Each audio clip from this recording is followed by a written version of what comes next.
এই কলিযুগের মহান অবতার পরম পূজনীয় একমাত্র পরমেশ্বর জগদীশ্বর রায়ান আচার্য একটি কথা বলেছে। তিনি বলেছেন, আর্য সমাজ বৈদিক সনাতন ধর্ম প্রচারের নামে সনাতন ধর্মের মধ্যে নাকি বিভ্রান্তি ছড়াচ্ছে। কিন্তু দয়ানন্দ বলছেন বেদ মানো, পুরাণ মানা যাবে না। দয়ানন্দ বলছেন প্রতিমা পূজা করা যাবে না। দয়ানন্দ বলছেন ঈশ্বরের অবতার হয় না। দয়ানন্দ বলছেন শ্রাদ্ধ পারলৌকিক মৃতক শ্রাদ্ধ করা যাবে না। বিভ্রান্ত করে দিচ্ছেন সমাজকে। এক শ্রেণীর লোক এরকম আর্য সমাজ, আর আমরা বলছি পুরাণ মানা যাবে না। এগুলো বিভ্রান্তি। বেদ থেকে শুরু করে তন্ত্র শাস্ত্র পর্যন্ত মান্য যতগুলো শাস্ত্র রয়েছে সবগুলোই মানতে হবে।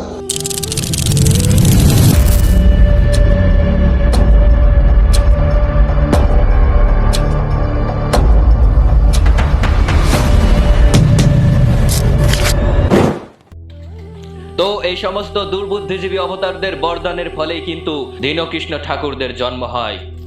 আর্য সমাজ বেদ, উপনিষদ, স্মৃতিসংহিতা, শ্রীমদ্ ভগবদ গীতা প্রত্যেকটি শাস্ত্র গ্রন্থকে সামনে রেখে ঈশ্বরকে নিরাকার বলেছে। কি ভুল বলেছে?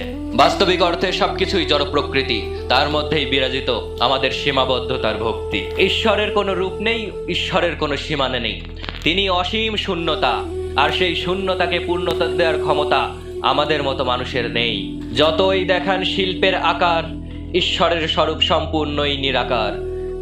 মূর্তি পূজায় অন্ধবিশ্বাস বেড়েছে, কিন্তু ঈশ্বর মেলেনি। মানুষ তার সীমাবদ্ধ কল্পনায় ঈশ্বরকে নারী, পুরুষ, শুয়োর, মাছ, কচ্ছপাদি রূপ দিয়েছে। কিন্তু ঈশ্বর এই সীমাবদ্ধতার ঊর্ধ্বে, তিনি অসীম, আর অসীমের কোনো রূপ হয় না। আর্য সমাজ কি ভুল বলেছে? এর পরেও যদি আর্য সমাজের বিরোধিতা করেন, তাহলে ওটা আপনাদের সত্য প্রচার নয়, বরং আপনাদের ব্যর্থতা প্রচার করছেন। ঈশ্বর নিরাকার, আবার ঈশ্বর সাকার, দুইটা কিভাবে সত্য হতে পারে? আপনি আপনার শৈল্পিক সাহিত্যিক কল্পনায় ঈশ্বরের আকার কল্পনা করতে পারেন, এটা আপনার ব্যক্তিগত সীমাবদ্ধতা।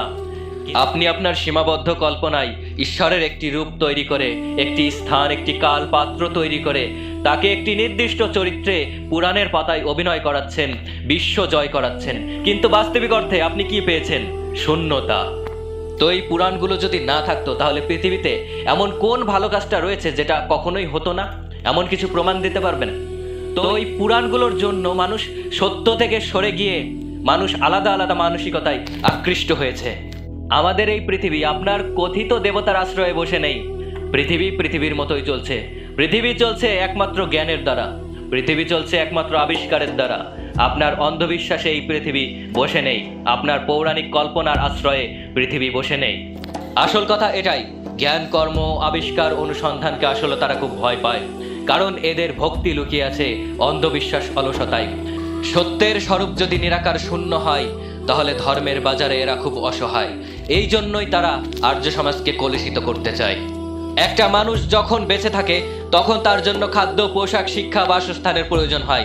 আর তাই জীবন অবস্থায় মানুষকে সাহায্য করাই একমাত্র শ্রাদ্ধ। একটা মানুষ যখন মারা যায়, তখন সে অচেতন জড়ো হয়ে শুয়ে থাকে। তখন সে কথা বলতে পারে না, কথা শুনতে পারে না, হাঁটতে পারে না, চলতে পারে না, কোনো কাজ করতে পারে না। তাহলে মৃত্যুর পর একটা মানুষ অস্তিত্বে থাকে নাকি অনস্তিত্বে থাকে, আমরা কেউ জানি না। জীবন অবস্থায় মানুষকে সাহায্য করা, শ্রদ্ধা, ভক্তি, সম্মান করাই প্রকৃত শ্রাদ্ধ। আমার বাবা মা মারা গেছে, সমাজ বলে উঠল বাড়িঘর অপবিত্র, অসুচ হয়ে গেছে। তাহলে ভাবুন, আমার বাবা মা মারা গেছে, বাড়িঘর অপবিত্র, অসুচ হয়ে গেছে। তাহলে পৃথিবীতে এমন কোন অপদার্থ আছে যে আসলে আমার বাড়ি একেবারে শুদ্ধতায় ভরে উঠবে? শরীরের তাজা রক্ত মাটিতে পড়লে সেই রক্তকে তারা নোংরা বজ্র পদার্থ বলে, কিন্তু সেই রক্তই রয়েছে তাদের শরীর জুড়ে। মলমূত্রকে এরা নোংরা বলছে, কিন্তু সেই নোংরা কোথা থেকে আসছে? তাদের শরীর জুড়েই তো সেটাই রয়েছে। যে নোংরা পরিষ্কার করছে তাকে এরা ঘৃণা করছে, প্রতিদিন নিজেকে জলে শুদ্ধ করছে, প্রতিদিন তারা নোংরা করছে। আমরা মেথরকে অপমান করি, অথচ নিজেই নিজেকে প্রতিদিন পরিষ্কার করি, নিজেই প্রতিদিন নিজেকে শুদ্ধ করি, আর ওদেরকে অপমান করি। এর পরেও যদি ঈশ্বরের কোনো দৃশ্যমান আকৃতি থাকে, কিংবা মরা মানুষের যদি কোনো অস্তিত্ব থাকে, তাহলে আপনাদের উচিত তাকে শনাক্ত করা, আর যদি সেটা না পারেন তাহলে আপনাদের উচিত মাথা নিচু করে থাকা।